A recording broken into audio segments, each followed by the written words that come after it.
반갑습니다.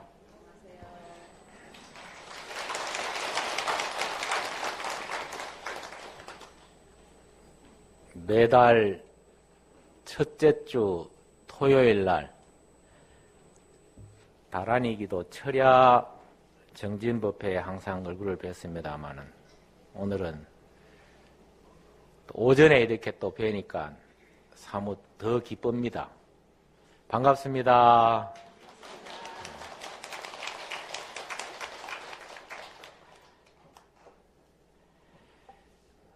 날씨도 많이 추워지고 세상이 하도 수상하고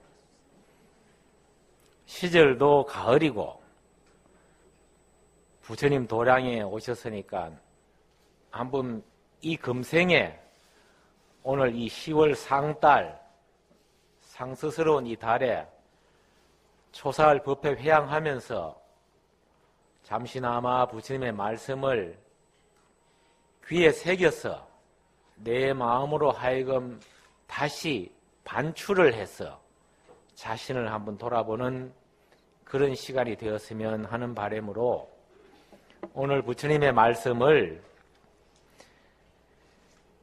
참다운 수행은 자신의 성품을 오염시키지 않으며 붉고 고운 단풍처럼 아름답게 물들인다라는 주제로 오늘 말씀을 드릴까 합니다.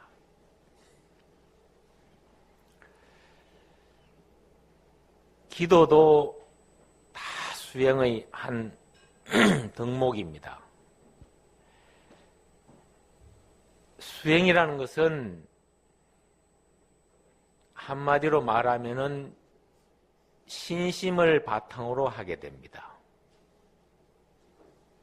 그래서 오늘은 그 신심을 바탕으로 한 7가지의 보배를 간직하고 있는 내 자신이 마치 집을 나가서 방랑하면서 탕아처럼 돌아다니다가 나중에 돌아오는 그 모습처럼 자기의 보물 7가지를 바로 찾아 나서는데 그 의의가 있다고 보겠습니다. 그렇게 될 때 비로소 참다운 수행이 되고 자신의 성품을 오염시키지 않으며 또한 이 가을에 붉게 물든 단풍처럼 밝게 아름답게 인생을 물들여 갈 수 있다 이 말입니다. 인생은 가을이 중요합니다. 흔히들 불교에서는 회향이라 하기도 합니다. 하지만 이 가을에 엽록소를 다 없애버리고 줄기마다 물이 빠져나가는 것을 차단시키면서까지 잎을 떨어뜨리거든요. 왜? 내년 봄에 다시 그 새싹을 푸르게 더 정장시키기 위해서 이 가을에 단풍을 물들이게 하는 겁니다.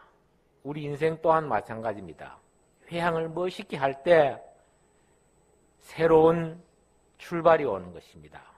이름하여 회향이라는 것은 회소향대라 합니다. 작은 것을 돌이켜서 향대 큰 곳으로 나아간다 이 말입니다. 이 가을에 여러분 신심을 바탕으로 회향하는 마음가짐으로 오염되지 않은 성품과 아름다운 단풍처럼 물들여가는 그런 인생을 한번 생각해 보시기 바랍니다. 자, 그러면은 제가 7가지를 한번 나열해 보겠습니다. 크게 따라해 보시기 바랍니다. 첫 번째, 신심을 굳건히 지니는 마음. 두 번째, 앞으로 나아가려는 마음. 세 번째, 귀담아 들으려는 마음. 네 번째, 부끄러워하는 마음. 다섯 번째, 조심하고 경계하려는 마음. 여섯 번째, 버리고 내려놓는 마음. 일곱 번째, 번뇌와 망상에 흐트러지지 않는 마음. 예, 제가 쉽게 풀이해서 이제 이렇게 말씀을 드리는데 이 일곱 가지가 여러분 보배스러움을 다 간직하고 있습니다. 이 가을에 한번 생각해 보면서 잠시나마 묻혀있던 이 마음을 잘 덜쳐내 갖고 제사 지낼 때 그릇 닦는 것처럼 반짝반짝 빛나게 한번 닦아 보십시오. 그러면 항상 나를 더 새록새록 깨어있는 마음으로 살아갈 수 있을 것입니다. 그러면은 부처님 법이 안 오고 관세음 보살님의 이익이 내한테 안 온다 하더라도 내 자체가 부처님이 돼가고 관세음이 돼갈 것입니다. 신심을 굳건히 지니는 마음은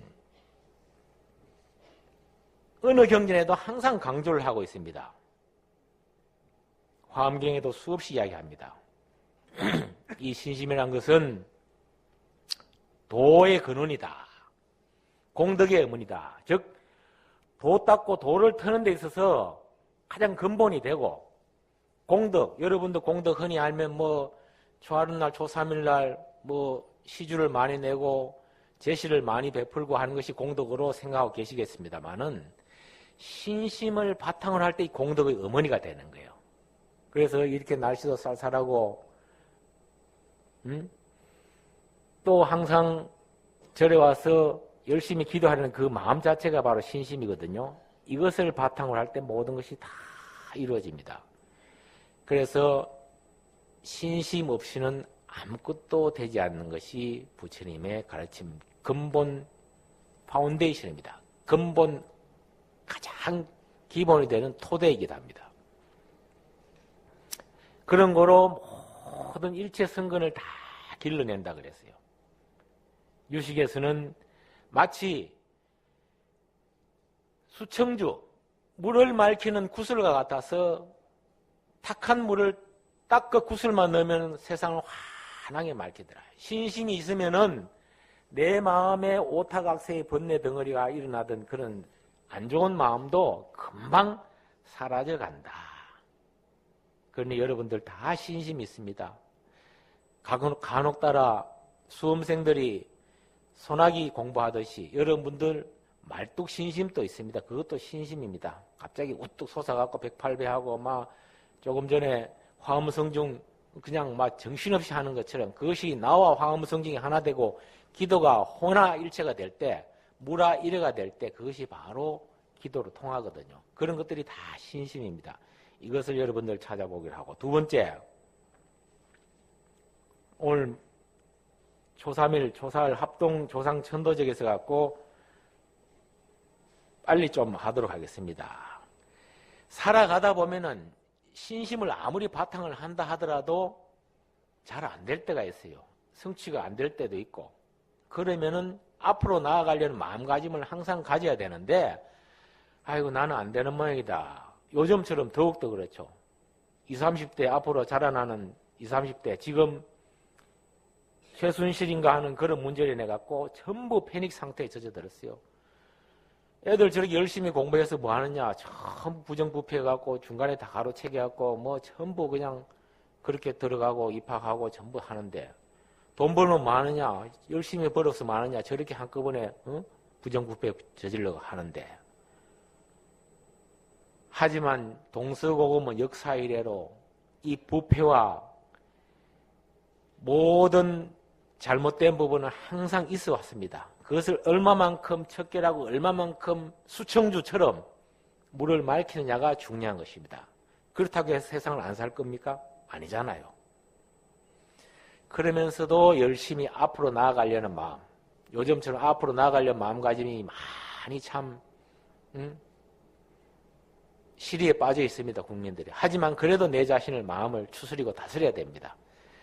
의심을 하고 분심을 하고 용맹심을 내서 나아가는 내 마음속에 있는 그 법의 덩어리를 찾아감으로써 나를 한 번 더 붉게 물들어가는 단봉처럼 돼가야 될 것이며, 세 번째, 특히 노블레스 오블리주, 소위 말해서 사회 지도층에 있는 책임자들이 행해야 될 도덕적인 의무, 이런 것들이 매우 중요한데, 요즘 우리가 누구나 다 사회 지도층 인사예요. 다 대학 나오고 다 들을 만큼 듣고 다 할 만큼 하고 배울 만큼 배우고 누구보다 못지않게 다 똑똑해요. 그러면 상대방에 열심히 들어주려는 마음 태도, 역지사지, 상대방을 이해하려는 마음가짐이 있어야 되는데, 내 생각만 하고 내 것만 주장하고 내 뜻만 피력해버리고 말아버리는 거야. 전화도 다다다다 하고 그냥 끊어버리고.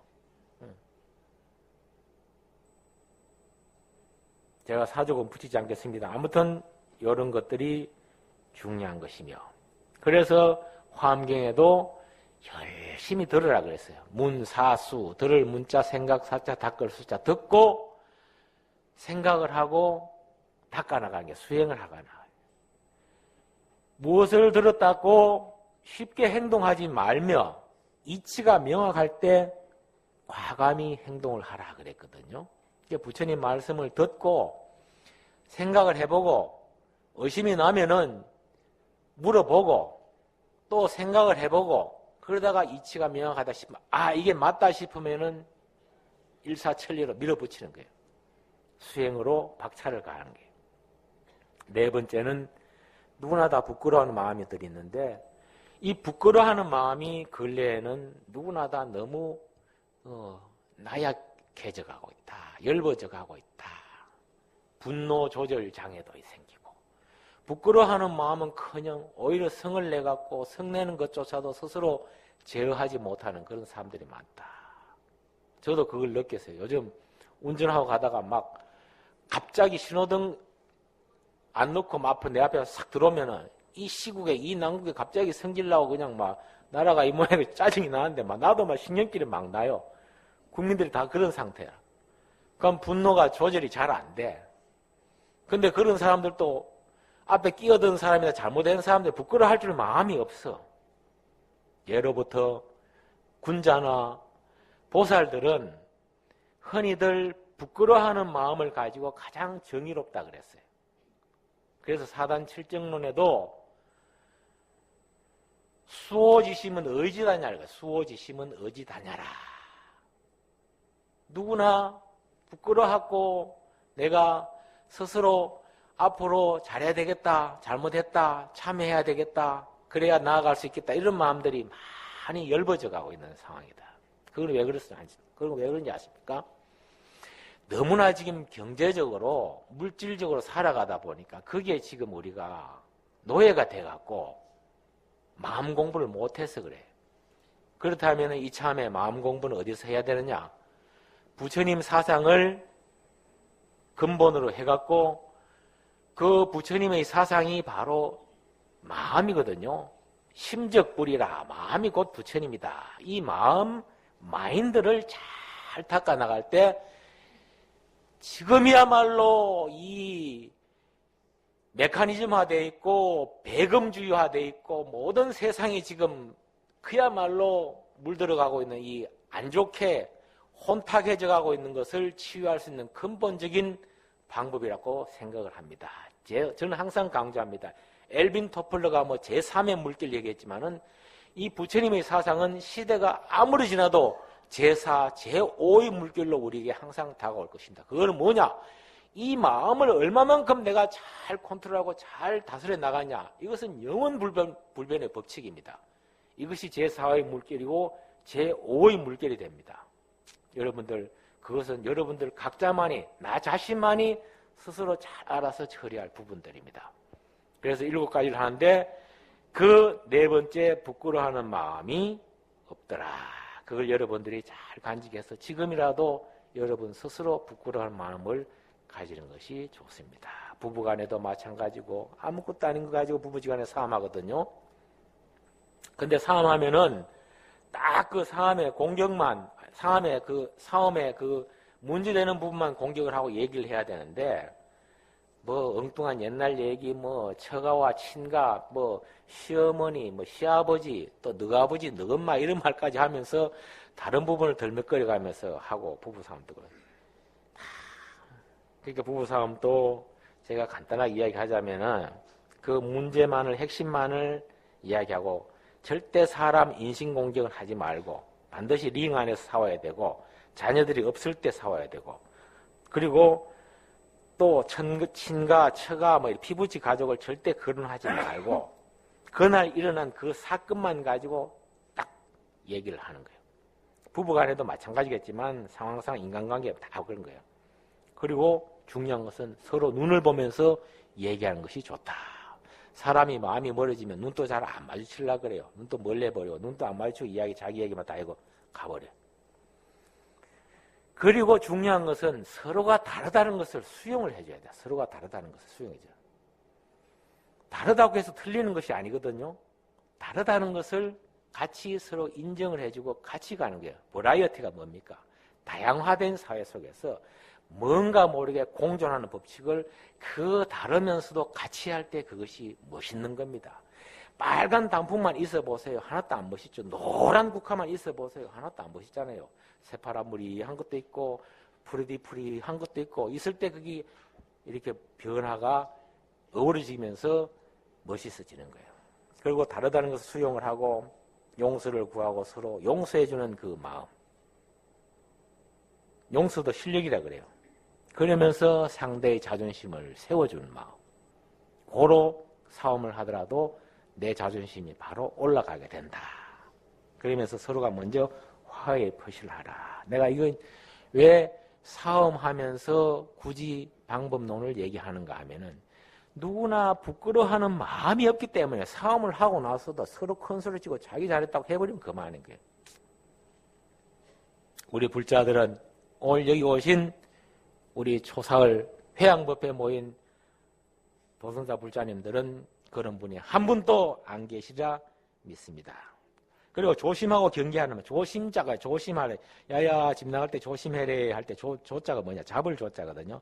조심 마음을 잡는 마음을 딱 잡는다는 거예요. 마음을 잡는다는 것은 뭐냐? 마음을 챙긴다는 거예요.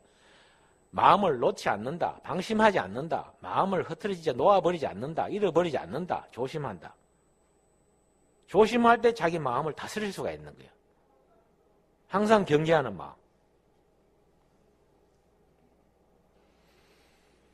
경계하는 마음이 이게 어디서 나오냐? 불가에서는 가장 모든 종교에서는 다 기본적인 계율론을 진짜 거기에 바탕을 둡니다. 계율론에 5개, 10개,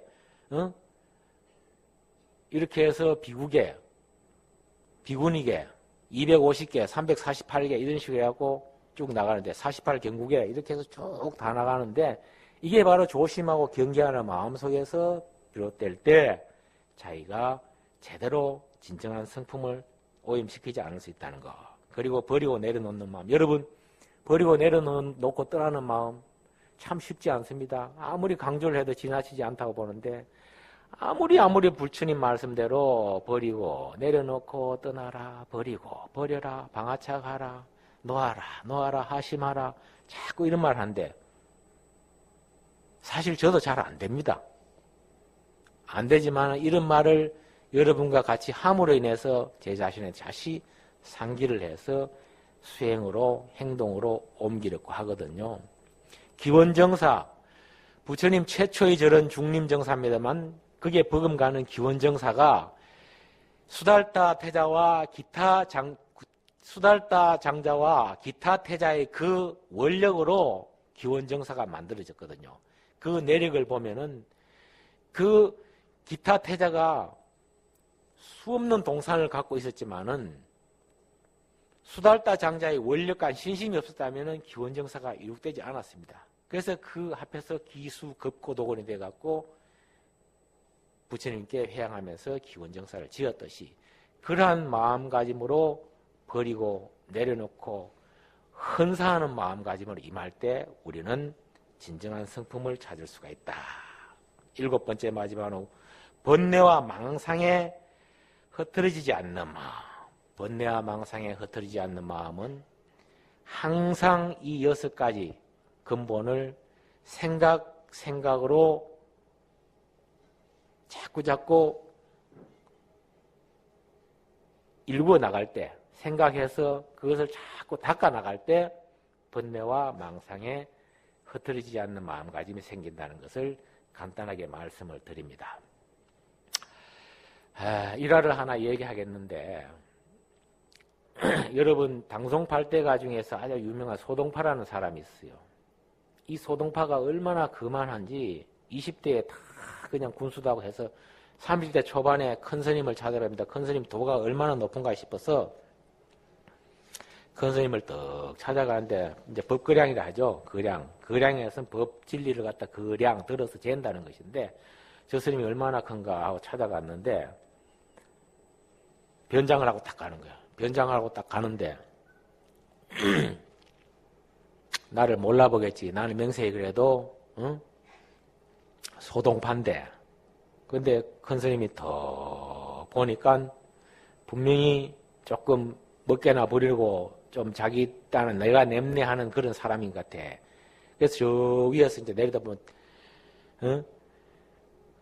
큰 스님이 대관의 존함은 누구십니까? 물어보니까 나의 존함은 성은 칭가요. 성은 칭자가 그 무슨 저울 칭자거든요. 저울 칭 화변에 평평할 평자가 이거 저울 칭 저울 단다는 거예요. 저울 칭가요. 그래서 큰 스님이 칭가라니요. 아니 천하 도인선지식 학자의 무게를 달아보는 저울도 모릅니다. 모릅니까? 라고 물어보네요. 저울 칭자. 그러니까 큰 스님이 이 녀석이 오만 물에도 한참 불손하구나 싶어갖고 갑자기 으악! 하고 소리를 질렀어요. 소동파 여러분 놀란 분 계시죠? 깜짝 놀라면서 주춤하고 있는 사이에 큰 스님이 이 소리는 네가 저울이라면 칭가라면 이 소리는 몇 건이나 되는지 한번 재봐라 달아봐라. 벼락치는 소리를 지르고 그렇게 말한 거예요. 그래서 소동파가 갑자기 한 방 탁 얻어맞고 내가 이 현학적으로 아르마리적으로 공부를 해갖고 큰 스님을 칭겨내갖고 한 방 미길라고 했는데 큰 스님 고함 소리 한 방 내가 놀래갖고 이 탁 산을 놀래가 탁 보니까 오늘처럼 산색이 울긋불긋하고 우리 도선사 도량의 국화 향기가 극하고 아름답게 탁 분위기가 만연된 그런 분위기라. 그러면서 딱 생각한 게 돌아오면서 느낀 게 뭐냐면은 개성변시 장광설이요 산색 길이가 청정신이다라는 것을 느꼈어요. 이 가을에 여러분 한번 생각해 보세요. 이 부처님 말씀을 통해서 여러분들 귀로 듣지만은 여러분 스스로 소동파처럼 시내에 흐르는 계곡의 물소리가 부처님의 법문 아닌 게 없고 산색에 물들어 있는 모든 이 자연 조화로움이 청정법신이 어찌 아니겠는가? 하물며 여기서 더 무슨 말씀이 필요한가? 여기서 이 가을에 여러분들 이 내 마음 청정한 성품, 이 자신의 성품을 참다운 수행으로 오염시키지 않으면서 이 가을에 단풍을 보고 반추하면서 붉고 고운 단풍처럼 아름답게 나도 한번 물들여 가보자는 것을 부처님의 말씀하신 그 의록 7가지를 통해서 내 마음의 보물을 덜쳐서 잘 닦아 나갈 때 여러분들도 반드시 이 가을을 멋있게 보낼 수 있고 부처님이 될 수가 있다는 사실을 분명히 저는 강조해서 말씀을 드리고자 합니다. 여러분 모두 이 가을에 정말 참다운 수행을 통해서 자신의 성품을 오염시키지 말고 이 단풍처럼 붉고 아름답게 물들여갖고 멋있게 인생을 보내십시오. 성불하십시오.